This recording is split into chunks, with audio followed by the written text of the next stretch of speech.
Hello and welcome back to Skull and Bones. Right, today we're doing convoys and we're going to do it in the battle junk. There's pretty much two ways that I play getting the convoys. There's a little bit more technical, which is when I do it in the brig, and I do it with basilisk because I take care of their weak points. So I sort of hit them just enough to hit the crew attack and pretty much get their health down that way.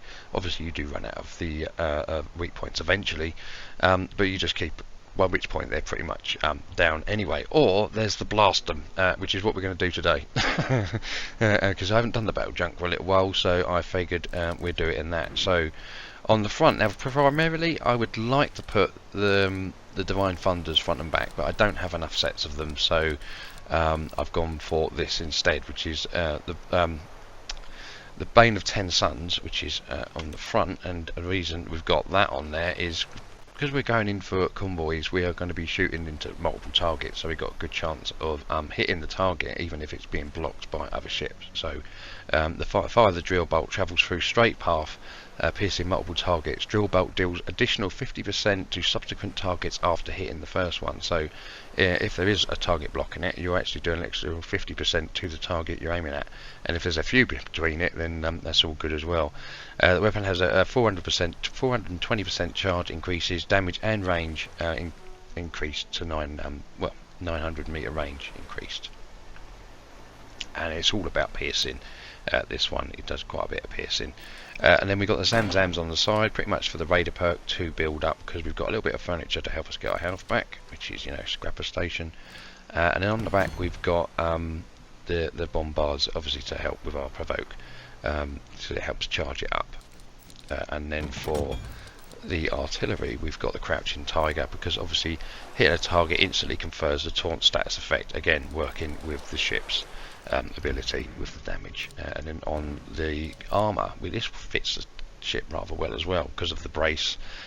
It gets it back to us. So what are we on? Let's get it down. So every hit while brace will build up the taunt status effect on an enemy target, again working around the taunt, and then increase brace recovery by 100% for every enemy with taunt status effect, which is definitely going to be taunted with all the stuff we've got on here, is activated targets on the ship up to the maximum of 10. So 10 ships targeting you, and that's 1000%. One doing it, and that's still going to go up by quite a lot. So yeah, there's a convoy just there. We've just done one. But we will go and do that one as well if we get time. And then we go for the furniture, which is obviously scrapper station on the front for our 8,000 health back. And then we've got for the stamina recovery, increased crew stamina recovery speed by 13%, and then increased maximum stamina by 5%. And then the taunt charge speed on we're not really worried about that, but the top two we are. Oh no, don't do that. And then we've got our boatsman's tool, is the increased crew attack damage by 7%, definitely want that. Increased charge rate of the crew attack by 6%, definitely want that. And then restores stamina while out of combat, we're not really worried about that one. Companion screens, because basically for the area effects, we're going to be getting lots of area effects when you're doing them. Plus it also does your charging rate, so if you're doing other bosses, it reduces their burning charge, especially with the seasonal ones, and then increases your max health by 3%. This one I've pretty much put in on all the ships this season because of the fire. Essentially what this is damage reduction, fire-based damage reduction, especially the top one and the bottom one. Reduces the blaze damage from enemy ships by 15%, and reduces the duration. Both of them is basically damage reduction, but and then the other one slows the charge down by 12%. And then the last one is for the artillery, increase area effect of the mortar by 7%, and then the reload by 5%. That is the furniture. I think that we've gone through everything so far, apart from, go back into our battle junk. Okay, so now we move into the ship and its two main perks. So damage dealt within 200 meters applies the taunted charges. Applying taunted with this ship makes the target vulnerable to 50% increased weak point damage from all sources, so artillery or anything. I think that's even other players. Increased brace strength by 150% and brace strength recovery by 25%, and that'll be on top of the 1000% if we get it. So it'd be 1020% and 25%, sorry, if we get 10 ships targeting us. Receives 2% less damage per attack each time incoming damage is braced, which we want to keep our brace strength up. Again, we've got stuff to help bring that up nice, well, with the armour. This can be stacked up to 20% and expires if the damage has been braced in the last 12 seconds, which is why that 1000%, if we can get 10 ships targeted, or even get 5 ships targeted to us, 500%, that brace strength is going to come up really good. We can release it for about 5 seconds and then reapply it and keep the 20% damage reduction. And it also inflicts the taunted charge on hostile targets with a 125 meter range while brace against hits. So while you're being shot at, basically. And obviously we've got our turning speed, which is one of the other perks, but those two mainly. Okay, so there's a convoy coming. We've let it past a boss that it's just driven through, so that's a complication we haven't got to worry about.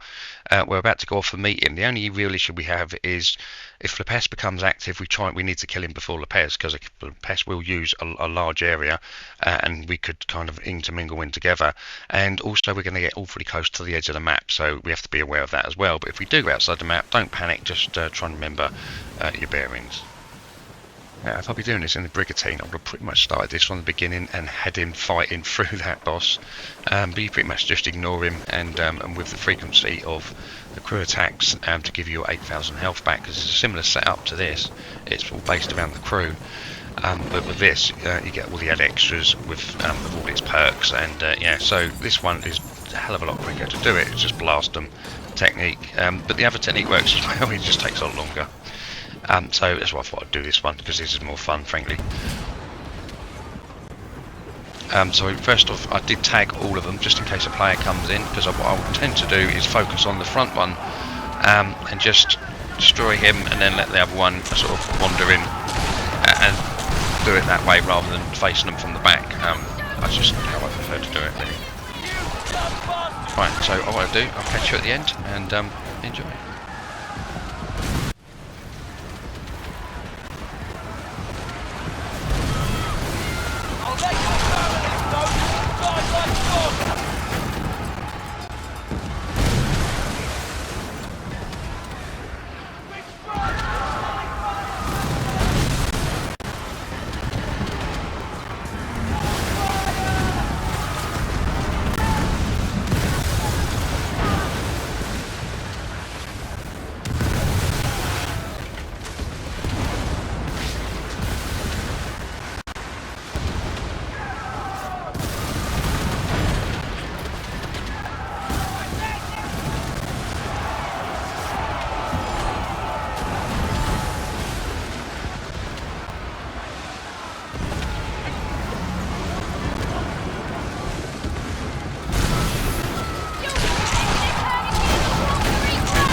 Well, I think the blast them is definitely out of the two methods that I've been using the fastest.